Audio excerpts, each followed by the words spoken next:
Okay.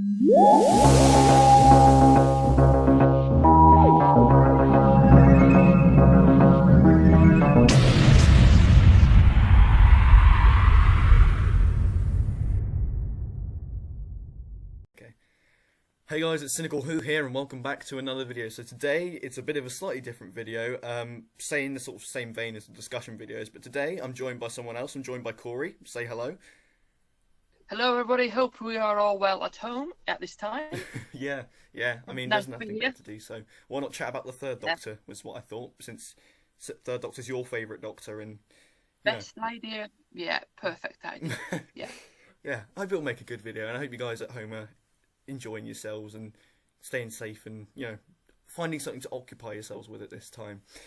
But yeah, today we're just sort of here to have sort of it's unscripted natter about the Third Doctor, because who doesn't love a bit of the Pertwee era? Let's be fair.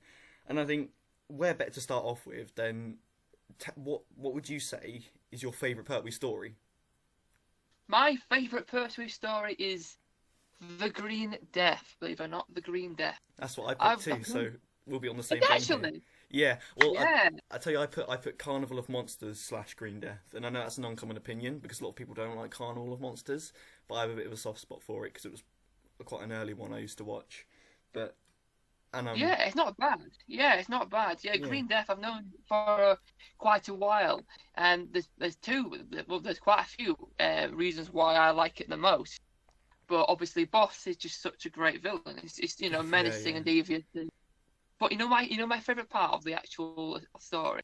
It's okay. when it's when the Doctor dresses up in disguise. Oh yeah, It's that is so funny to amazing. watch. I just love those moments because it's just so funny to see him dressed as a woman, It's as a something, cleaner. yeah. I It's mean, weird. It's funny. for Pertwee, you wouldn't expect it. Maybe if it was someone like I mean, Yeah, Troughton. In some stories, he goes a maybe. bit silly with the disguises and whatnot, but Pertwee, he's got a stern Yeah, doctor, and to see him become a cleaner and a Welsh milkman is just I know. I know. But I think the one moment that really makes it my favorite is it's not the nicest of moments because it's when Joe Grant leaves, but just that scene at the oh end where yeah, Joe's like, "Hey Doctor, yeah, I'm gonna stay here because things," and he's like, "Okay, yeah, I understand," and he walks away and he yeah. gets invested, and you just see in his face how sad he is because he knows he's happy for her, but he's sad because he now lost a friend. It You is can just tell amazing. the emotion in that scene at the end, and it just feels like the end of an actual. It feels like a real Yeah. end to a season. Like that moment at the end when he drives away, you feel like the end of that season has come, and that's it. Yeah, It's it's a just nice great. sort of wrap up because Pertwee was sort of deciding he wanted to leave at that point. Barry Letts, I think, has left the role of Yeah, producer and whatnot, and it's also just a decent story. I think I put it at number 9 in my top 10, I think, or 10 or 9, and oh, it okay. it really is amazing. Like it's just enjoy. I think it's sort of quintessential Pertwee era. If anyone wants to watch the Pertwee era, I would suggest watching this Yeah, story. It is absolutely. amazing. It's got everything. It's got Unit. It's got Doctor. It's got Joe. It's Sergeant Benson, Mike Yates, and everything. It's just Yeah, and giant maggots. Who doesn't love giant maggots? I yeah, mean, no. I think the only thing about the story that is a bit off is the chroma key, the green screen in some of those scenes. Yeah, It's to be like, fair, yeah. ooh, because it's weird because there's those moments where they're on location and it cuts to another shot, and for some reason it's in studio on a green screen. I don't know if that's because they Yeah, ran out of time or something. no idea. I don't know. I've never really understood that, but you are right. It does look a bit odd, a bit weird. Yeah. Mm. But I don't think it detracts from it. It's laughable, but No. overall, Yeah. everyone's amazing in the story. Robert Sloman wrote it, didn't he? I can't remember any other stories he wrote, so I can't really compare it with anything. But Yeah. the other one I was mentioning was Carnival of Monsters, as written by Robert Holmes, who is the classic Doctor Who god. And I Hmm. think I must have been about 7 when I bought the Carnival of Monsters DVD, and I remember on the DVD came the early edit of episode 2, and for some reason I think it must have been the Delaware theme because I actually quite like that theme. I was really Yeah. fascinated the fact they used this theme just for one episode, or 2 if you count Frontier in Space. But so I Yeah. used to watch the early edit over and over again, and it's just Carnival of Monsters is just a load of fun, and I can't remember their names, but the two entertainment people. You know, Yeah, is it yeah. Scherner and Vorg? Is it? I don't know. That sounds. Yeah, you could be right there. That I can't sounds remember. possibly right. Could be it. But Yeah, they are silly, and the silver men. It's all weird. It's so 70s as well. All the yeah, polystyrene props and the miniscope sort of wobbling when it comes off the conveyor belt. It's these little things, and it's the 70s era of Doctor Who, as a lot of people say it's the golden era, and I can see what they mean. I don't know yeah. whether I count it as my favourite. I am sort of a fan of some of the 80s stuff. I think definitely Yeah, in I'm more. I see. I've got a lot of. I feel a lot of nostalgia for the '60s, even though in that era. oh yeah, So mm, yeah. '60s black and white Cybermen, Troughton sort of stuff. Yeah, but I do agree on the Carnival of Monsters. Yeah, I do think people don't like it as much. I think it's completely fine. I don't think it's a bad story. To be fair, yeah, I do enjoy it. It's quite a bit of fun. It's different. Yeah, different. I like different concepts that are creative. It's pretty cool. Yeah. definitely, So, yeah, yeah. I think it's different. Yeah, it's not bad. Yeah, definitely not a bad story at all. Bit of fun, considering it's in season 10, which is sort of ram-packed, because you got the 10th anniversary, you got the Three Doctors, and then you've got Yeah, the Dalek War set, with Frontier yeah, in yeah, Space, and then you've got the finale, Green Death. So it's sort of like, it's the one sort of calm, if you will, story in there. But yeah, exactly. Yeah, it's a nice break. It's a good story, and I think for Robert Holmes's contribution to the Third Doctor era, it's alright. And I guess it's the closest we'll get to a Third Doctor Cyberman story, if you want to count that few yeah, seconds where there's a yeah. Cyberman in it. But yeah, I'm flipping this concept on its head. What do you think is your least favourite Pertwee story? Or like the worst, or if you even don't like one, what do you think is sort of the weakest? Would you say? If you're Very speaking, very difficult question. Yeah, yeah, because I I was. can't say. Yeah, Hmm, I can't say there's they're anything that's really bad, like they're bad, all bad. good, and then I remembered about Yeah, the mutants, and the mutants Newton. is one I haven't watched in quite a few years, so I need to go back to it. I've got it on DVD now, actually, but I just remember some of the acting being really poor, and some of the effects are quite poor and whatnot. I think it had a nice idea, but it sort of trails off and becomes its own Yeah, thing. I I can't quite think when remember. I think when I do think, well, I think you've got mutants could be. The Time Monster is a bit weird. I think possibly Well, Death to the Dalek. the Time Death to the Monster Dalek. is one that usually gets a lot of hate, and It does, yeah, I think okay, the stuff in Atlantis is very slow, and it's very yeah. poor, but I think um, there's it's good. I find it enjoyable for the most part. Actually, like there's hmm a lot of course, it's got the same sort of unit setup and things and whatnot. It's good fun, and I don't really see why people bash a lot of it. Of course, the Kronos is just laughable, um, Yeah, yeah, and everyone hates the TARDIS design in that episode, which is a bit weird. But yeah, I don't hate it. yeah, But it's not the best. But yeah, yeah. it's hard to pick a least favorite. I will say something that is going to be very very controversial, and it's Death to the Daleks. Sorry, you go on. oh no, it's fine. I'll save it to later before everyone And I, shouts at me. I just had, no, I just had a thought. Yeah, with Death to the Daleks, the one thing that comes up in my mind whenever I think about it is that cliffhanger when obviously they're going through inside that building, and it's the cliffhanger where they pan onto that checkered floorboard. It's like, Yeah, oh no! that I'm is like, very strange. That is very what's weird. that? Yeah. Okay, right. Okay, yes. I mean, Yeah, it would have been because does Bilal get like exploded by the floor a few seconds later? So why could they not have just shown that and yeah. had it as the cliffhanger? It's very It just strange. zooms into the checkered floor, then there goes the Tiling, title. yeah. Right, okay, Weird yeah. moment, but yeah. But what I was going to mention is probably the most controversial thing I'm going to say in this video, which is surprising considering it's Cynical Who. Yeah, right, of The, course. the Sea Devils. Um, Ooh, I've not. ooh. I've seen this vid. I don't think I've properly. I haven't watched it properly in a long time, and when I did, it was really, really slow. It felt like twice as long as it actually was. And I'm not Yeah, saying I honestly I need to rewatch it, but I can't bring myself to because I just remember. I just don't. I just don't want to. It's a good story, and I like the idea of the Sea Devils, and Delgado's great in it, but it's just very long-winded. And it might not be. It might just be my memory cheating, but I remember it being really boring and when I watched it, but who knows? Maybe a rewatch. Yeah, the thing with the Sea Devils is it's pretty much the same story as the Silurians, pretty much. But I mean, that's the weird thing with the pacing. It's 6 parts, but I find like stories in season 7 that are 7 parts long fly by quicker than stories like the Time Monster or. Maybe so, yeah. It's strange. Yeah, so with the Sea Devils, yeah, it is pretty much the same as the Silurians. I think it was, yeah, it's just definitely one of my favourite. Obviously, the design for the Sea Devils is pretty cool. Oh yeah. The master in it is really good. The scene where him and the master's having a sword fight while sitting a sandwich. Yeah, times, that's right. That's amazing. Amazing stuff going off, and then obviously the end with the master being revealed to have escaped. You know, the guy the master that died was actually a sailor in disguise. He escaped, like, again, yeah, the master escaped. No good reveal at the end.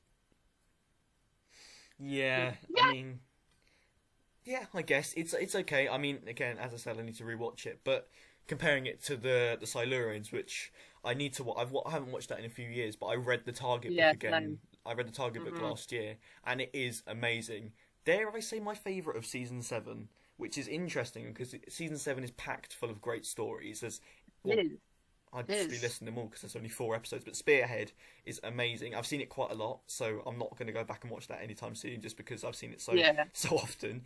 Silurians is great. Ambassadors I haven't watched in I think the last time I watched it was before it actually got colorized for the DVD, so I mean I think it worked better in black and white, I think, because the people, the astronauts walking around in the spacesuits was just so creepy. Actually, I think what worked better is I think it was a fan colorization done at some point. I can't remember, maybe 90s, early 2000s, and it was sort of in between colorized and black and white. The colors were very subdued, and with that music, where that scene where the astronaut is walking like down, I don't know where it is, it's like in a car park, what it looks like, but it's very creepy.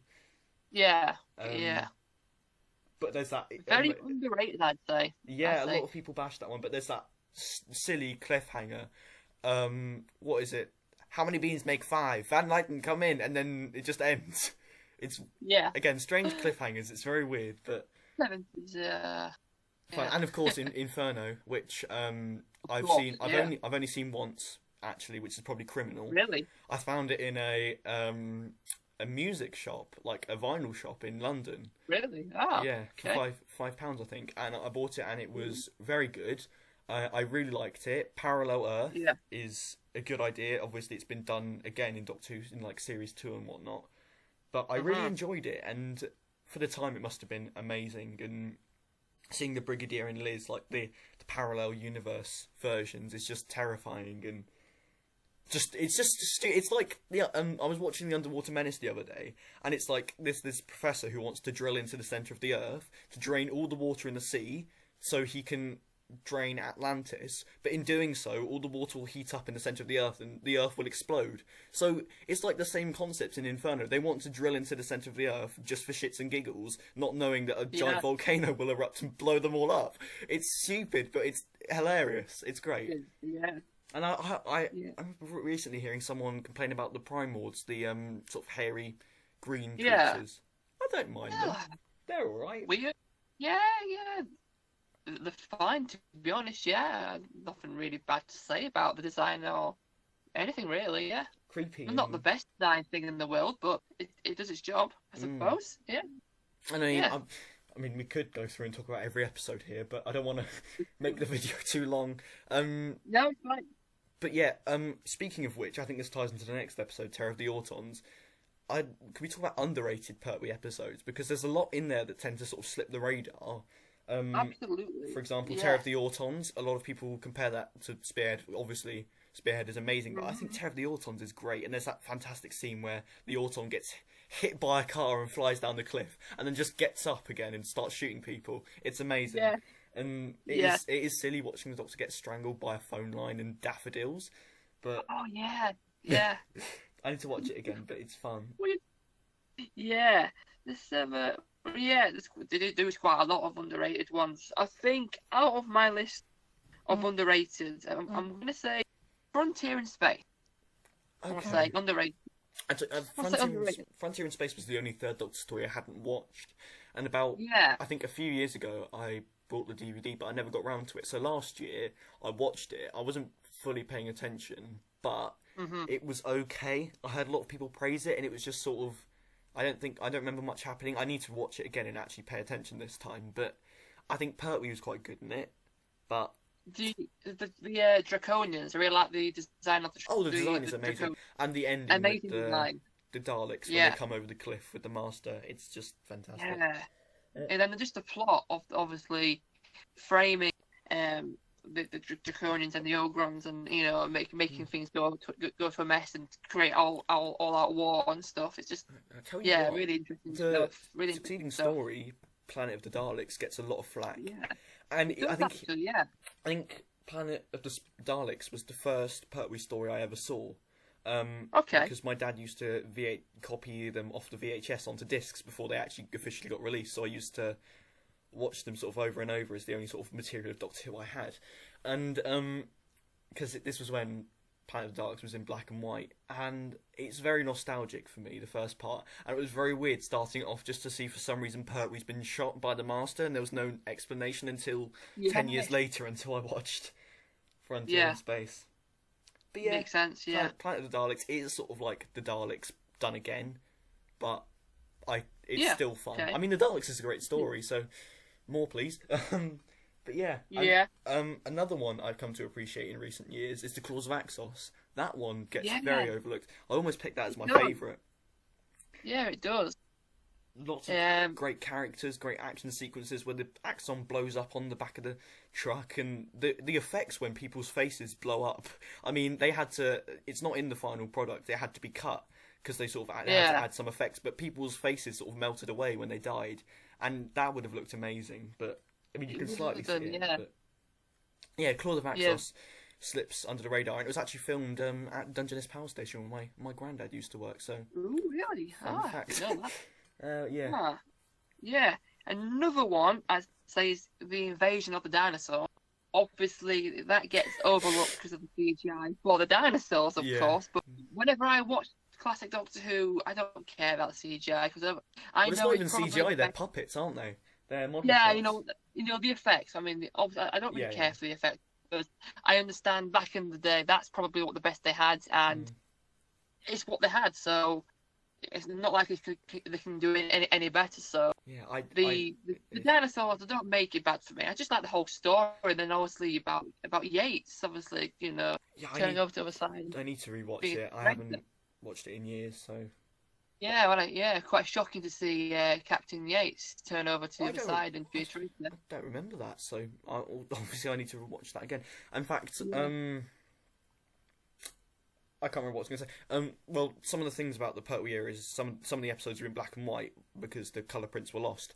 But episode 1 of the Invasion of the Dinosaurs was originally in black and white, and seeing it's sort of that empty town of just a Doctor and this lady just walking around, and there's no that in black and white was amazing. I think a lot of episodes would have worked better in, but obviously it was made in colour. But I think that goes for a lot of other '60s episodes like Web of Fear and The Abominable Snowmen and Tomb of the Cybermen and whatnot. They would have just been. They are amazing in black and white.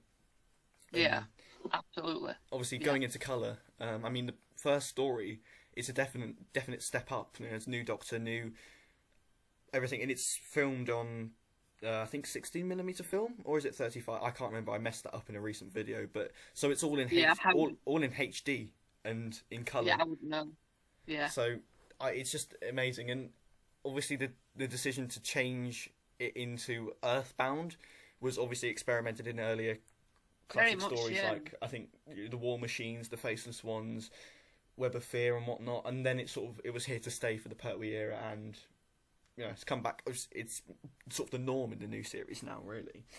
But it was amazing to see, and I don't think there'll be anything like the Pertwee era ever again. Obviously not, but it's just the dynamic between the Earthbound stories, the Doctor, the companions, whether it be Joe Grant, Liz Shaw, or Sarah Jane, or just hit Mike, and unit and everything. It's just a great year of Doctor Who, really.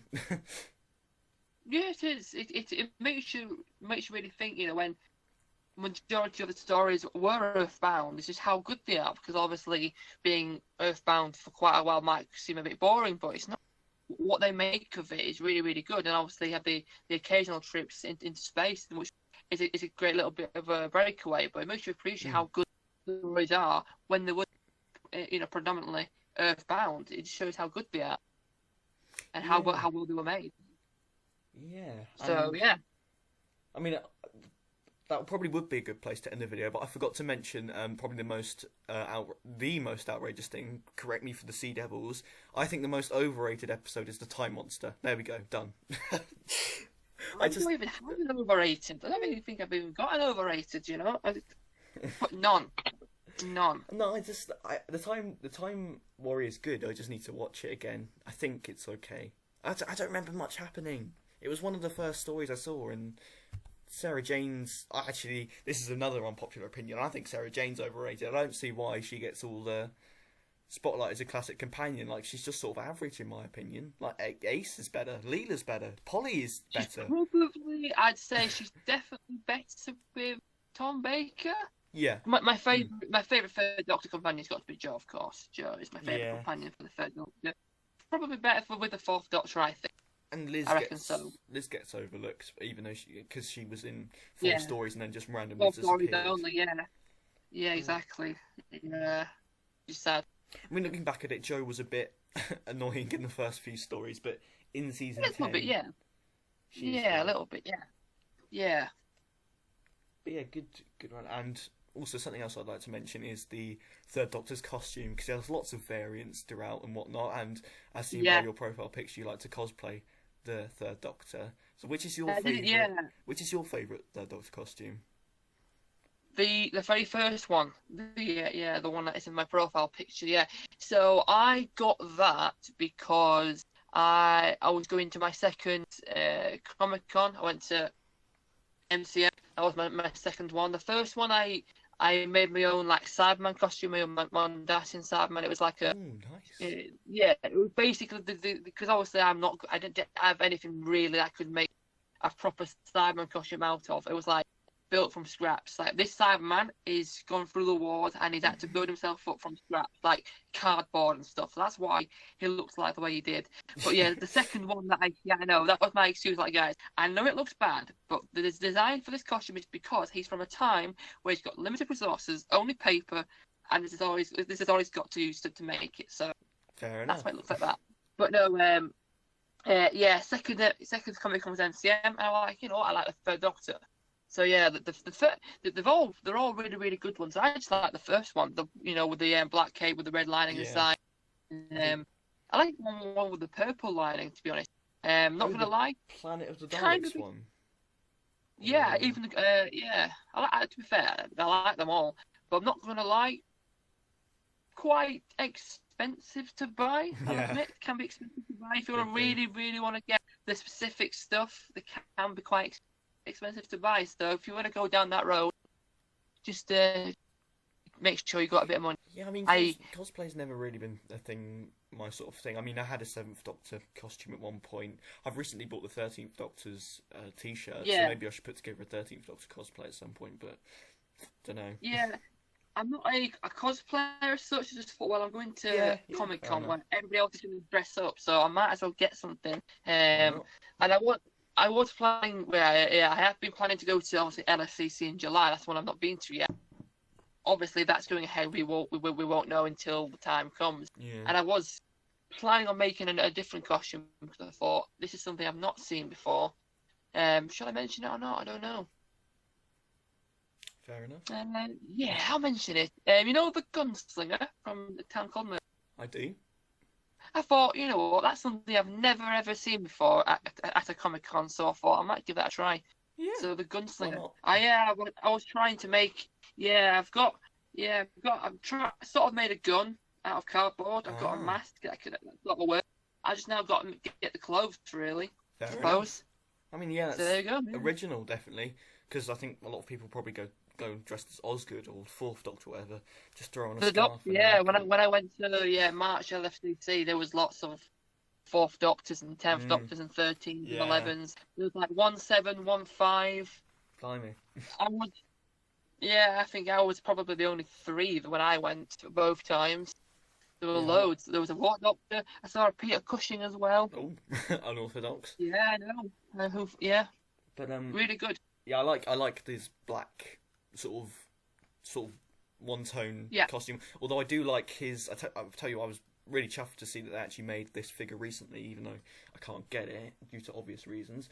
But the Monster of Peladon. Green Third Doctor. That is an amazing costume. It's the green shirt, the dark green jacket, and I think there's a red waistcoat beneath it. That's awesome. I also like the Carnival of Monsters green one, and I guess why not throw in the Mutants version? I actually made a custom of that a few years ago. Really? Custom figure. Yeah. Well, yeah, it's because when it was the Third Doctor in the Time Monster set, and it came with that weird white cravat, which was not accurate. That was never worn on screen, so I thought I might as well paint that the red and paisley pattern, and it looks quite nice. So, oh well. I think I've got a custom of that. Yeah, last year. Last year it was Captain Jimmy Pie. He was selling a load of stuff, and I offered to buy some. I think I bought a custom Third Doctor figure. Could be the Mutants. Yeah, I think I bought that. That's when he did his Third Doctor series. He did it himself. Yeah, and I thought, good guy. I'll pay him some money to help and to get a nice Third Doctor figure while I'm at it. So fair enough. Yeah, I think I've got that. Yeah. But yeah, I was one more thing I wanted to mention, which was the theme music and the titles, which is just great. Lovely to see it in colour. I like the variants they have in some stories, like Terror of the Autons, where it's pink and blue and whatnot. Yeah. Weird, but yeah.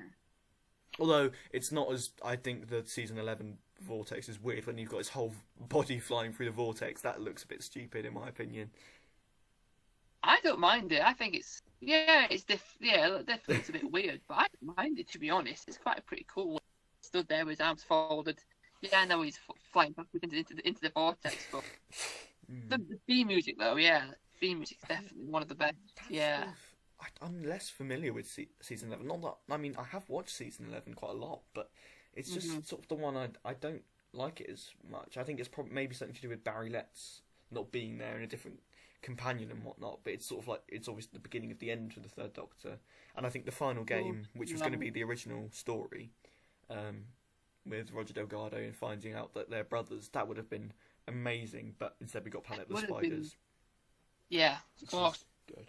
I like the regeneration, just a simple fade. We need more of that, I think. Yeah.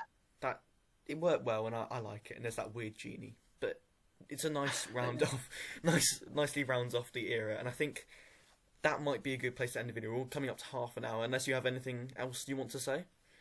No, you know what? That pretty much wrapped up all the good stuff. Yeah, about the Third Doctor's era and the Third Doctor himself. No, I'm pretty happy with that. Yeah. Fair enough. I mean, tell us what you guys think of the Third Doctor in the comment section below. Tell us if you like him. If you don't, tell us why not, and your favourite stories and whatnot. Feel free to tell us your favourite costumes and companions and whatnot. And if you'd like to see me do this with any other YouTubers or any other Doctors, then hey, maybe this is the start of a new series, but we'll see. But yeah, thank you ever so much for watching. Definitely make sure to check out Time of the Whovians United on YouTube and Twitter and whatnot. They're almost, is it almost 900 now, isn't it? Well, we are very, very close to 900. We're getting, it's 860 something, I think, around 866. We're getting close, pretty close. Yeah. So if you could subscribe, that would be very, very nice if you could do that. Please do make sure. It's a great channel, and I'm going to be on there very soon. So yeah. But make sure to check out Corey on his personal Twitter and YouTube and whatnot. Make sure to follow Cynical Who on YouTube. Well, obviously, if you're not subscribed, please do subscribe. It would help me out a lot. I'm loving the support recently on the channel. It's been amazing, guys. Thank you so much. And make sure to follow on Twitter and whatnot. Make sure to check out my other videos. And I think that's a good place to end it. We've come up to half an hour, so this has been Cynical Who and Corey from Time of the Whovians United. Goodbye.